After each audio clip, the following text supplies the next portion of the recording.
28 days later, 2002, a man wakes up from a coma to find that a virus has wiped out most of humanity and turned the rest into violent zombies. He joins a group of survivors on a dangerous journey across a post-apocalyptic England. Train to Busan, 2016, a high-speed train becomes ground zero for a zombie outbreak in South Korea. A father and his daughter are among the passengers trying to survive as they travel to the city of Busan, which is rumored to be safe from the zombie hordes. World War Z, 2013, a former United Nations employee travels the world to find a cure for a zombie pandemic that is threatening to wipe out humanity. Along the way, he faces many dangers and discovers some surprising truths about the outbreak.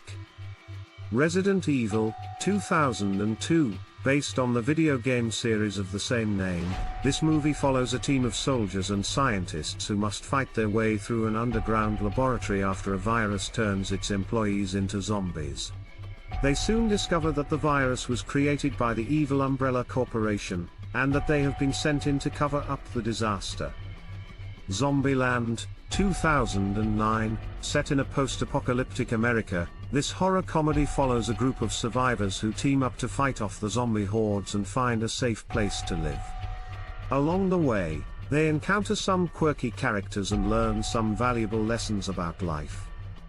Shaun of the Dead, 2004, a romantic comedy with zombies. This movie follows a slacker who must step up and save his girlfriend and his friends from a zombie outbreak in London. The humor is dark, the violence is gory, and the satire is sharp. 28 Weeks Later, 2007, a sequel to 28 Days Later, this movie picks up 6 months after the initial outbreak and follows the efforts of the military to repopulate and rebuild London. However, when a carrier of the virus enters the safe zone, chaos ensues.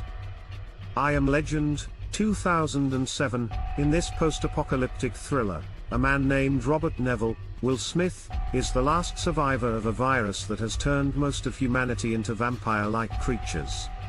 He spends his days hunting for food and supplies while trying to find a cure for the virus, but his isolation and loneliness begin to take a toll on his sanity. Quarantine, 2008, a found-footage horror movie. This film follows a television reporter and her cameraman as they shadow a group of firefighters on a routine call to an apartment building. However, when they become trapped inside with a rabid resident, they discover that the building has been quarantined by the government and that they are all in grave danger. Dead Snow, 2009, a group of Norwegian medical students on a ski vacation in the mountains awaken an army of Nazi zombies who were left to guard a treasure during World War II. The students must fight for their lives and their limbs as the undead soldiers close in on them. The Horde, 2009, in this French horror film, a group of police officers and criminals team up to fight off a horde of flesh-eating zombies in a high-rise building. The movie is known for its intense action scenes and its brutal violence. Dawn of the Dead, 2004, a remake of George A. Romero's classic 1978 film. This movie follows a group of survivors who take refuge in a shopping mall during a zombie apocalypse. They must band together to fight off the zombie hordes and find a way to survive.